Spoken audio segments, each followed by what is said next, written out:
Okay, so volleyball is a sport that involves a lot of physics, and so we're going to discuss them. So first of all, displacement is like one of the most basic concepts in volleyball because you have 6 players on the court and they're all assigned a position, but they can rotate throughout their positions, and that's known as their displacement.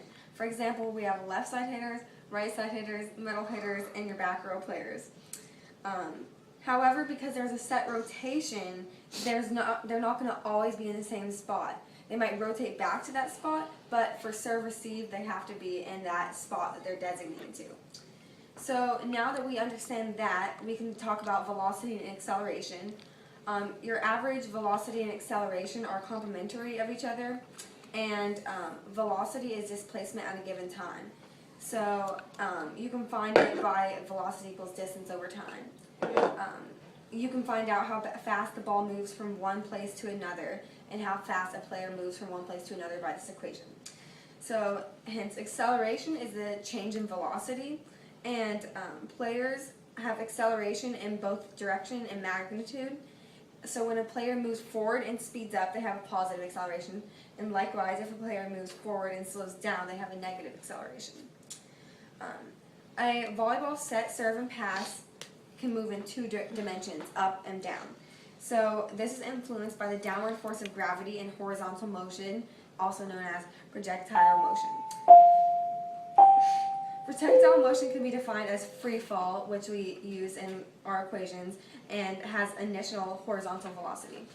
So now that we talked about those forces that play a role in volleyball, hold on, pause it. Good morning. Okay, so now we're going to talk about how volleyball interacts with Newton's laws. So Newton's first law says that an object at rest remains at rest and an object in motion stays in motion until another force acts on it. So for example, if you have a volleyball and you drop it, it's going to stay in that motion until a force acts on it, and in this situation it'd be the ground.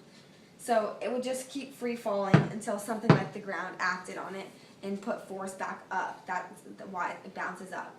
So this is also known as the law of inertia. And examples on the court are if the ball is falling, obviously like we just did, it will continue falling until something acts upon it. Or if a ball, the net will not move unless a player acts on it.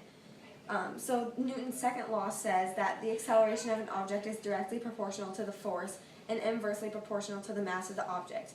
This is demonstrated through the equation F equals ma, and the force that a ball is hit at is calculated using this law.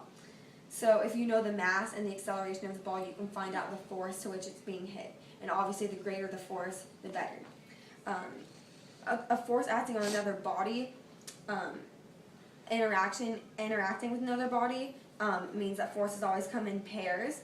In this case, the action and reaction are 2 opposite forces, or the action-reaction pair. And the force of the volleyball hitting the forearm of the passer would be considered the action, and the force of the passer on the ball would be the reaction, and this is Newton's third law.